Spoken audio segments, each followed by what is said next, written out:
છો? મજામાં ને? આપણે અગાઉ ધોરણ 3 માં ચેપ્ટર 1 શીખી ગયા, જેમાં ક્યાંથી જોવું એટલે કે કોઈ પણ વસ્તુને જોવા માટેની જુદી જુદી બાજુઓથી જોઈએ તો તે જુદી જુદી દેખાય છે. આ ચેપ્ટરથી તમે સમજ મેળવી, તેમજ તેનો ટેસ્ટ પણ આપ્યો છે. પરંતુ જે વિદ્યાર્થીએ ટેસ્ટ ના આપ્યો હોય તે વિદ્યાર્થી મિત્રો ટેસ્ટ પૂર્ણ કરે અને સબમિટ કરાવે. હવે આપણે આજે ચેપ્ટર 2 સંખ્યાની ગમ્મત એ પણ મેં તમને ભાગ 1 મોકલેલો છે અને તમે લોકોએ જોયો પણ છે, જેમાં 1 થી 100 સુધીની એકડી આપણે એમાં શીખ્યા. એ 1 થી 100 સુધીની એકડીમાં તમે લોકો અંકોમાં, શબ્દોમાં એ અંકોની સ્થાન કિંમત, એકમ અને દશક આ બધું શીખી ગયા છો. તેમજ આગળની સંખ્યા, પાછળની સંખ્યા, ચડતા ક્રમમાં, ઉતરતા ક્રમમાં આ બધું શીખ્યા. પણ આપણે આનું થોડું પુનરાવર્તન કરી લઈએ, પછી આગળ જઈએ. બરોબર? આપણે ધોરણ 2 માં અને ધોરણ 3 માં પણ જે ભાગ 1 મોકલ્યો છું તેમાં શીખી ગયા છીએ કે કોઈ પણ સંખ્યાને અંકમાં લખી હોય તો તેને શબ્દમાં કઈ રીતે લખાય. મેં જેમ કે અહીંયા લખ્યા 25, તો આ 25 લખ્યા છે એ 25 ને શબ્દોમાં કઈ રીતે લખાય તમને લોકોને આવડે જ છે? આવડે છે ને? હા, સરસ. તો આપણે લખીએ તેને 25. બરોબર ને? સરસ. હવે આપણે જે અંકો છે એને શબ્દોમાં લખેલા હોય તો એને અંકોમાં પણ લખતા શીખવું પડે. જેમ કે તે લખ્યા છે અહીંયા 32, તો આ શબ્દોમાં લખેલા છે, તો આ શબ્દોમાં લખેલા હોય તો તેને કઈ રીતે અંકોમાં લખાય? તો આપણે તેને અંકોમાં લખવા માટે 32, 30 ને 32 આ લખી શકાય છે. બરોબર? હવે આગળની સંખ્યા અને પાછળની સંખ્યા એ વિશેની પણ થોડી ચર્ચા કરી લઈએ. જેમ કે અહીંયા મેં લખ્યા છે 45, તો 45 ની પાછળની ખાલી જગ્યા હોય તો 45 પછી કઈ સંખ્યા આવે છે એકડીમાં? તો 45 પછી કઈ આવે? તમે લોકો બોલો, કઈ આવે? 46. તો હવે આપણે કઈ લખીશું? 46. જો પાછળની ખાલી જગ્યા હોય તો હંમેશા સંખ્યા કઈ લખવાની? પાછળની. અને આગળની ખાલી જગ્યા હોય તો કઈ સંખ્યા લખવાની? જે એકડીમાં ઉપર આપી છે તે સંખ્યા લખવાની. અહીંયા જેમ કે ખાલી જગ્યા 72 આપ્યા છે, તો 72 પહેલા એકડીમાં શું આવે? 71. બરોબર? તમને લોકોને આવડે છે. તો શું લખવાના? 71 લખવાના. હવે આપણે આ તો શીખી ગયા સંખ્યાઓને, પરંતુ જે સંખ્યા આપેલી છે એ સંખ્યાના સ્થાન વિશે પણ આપણને 2 અંકોમાં શીખવું જરૂરી છે. જરૂરી છે ને? તો અહીંયા લખ્યા છે મેં 84. કેટલા લખ્યા છે? 84. આ અંકોનું સ્થાન અને સ્થાન કિંમત આપણે શીખી ગયા. તો તમને લોકોને આવડવું જોઈએ કે 84 માં 4 નું સ્થાન કયું છે? કયું છે ભાઈ સ્થાનનું? 4 નું કયું છે? એકમ. કયા છે? એકમ. તો 4 એ એકમના સ્થાને છે. કયા સ્થાને છે? એકમના. અને જ્યારે 8 છે એ કયા સ્થાને છે? 8 છે એ દશકના સ્થાને છે. ક્યાં છે?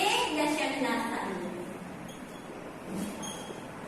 હવે આ થયું સ્થાન. બરોબર? હવે આપણે જે શીખવાનું છે તે શું છે? સ્થાન કિંમત. કિંમત એટલે કે એને 84 હોય તો 84 ની સ્થાન કિંમત જાણવી પણ જરૂરી છે. બરોબર? તો 84 માં 4 કયા સ્થાન ઉપર છે? એકમના સ્થાન ઉપર છે. તો એકમના સ્થાન ઉપર હોય તો તેની સ્થાન કિંમત હંમેશા તેની તે સંખ્યા થાય છે. એટલે 4 ની સ્થાન કિંમત 4 ની 4 થાય છે. બરોબર? અને હવે જે આગળનો અંક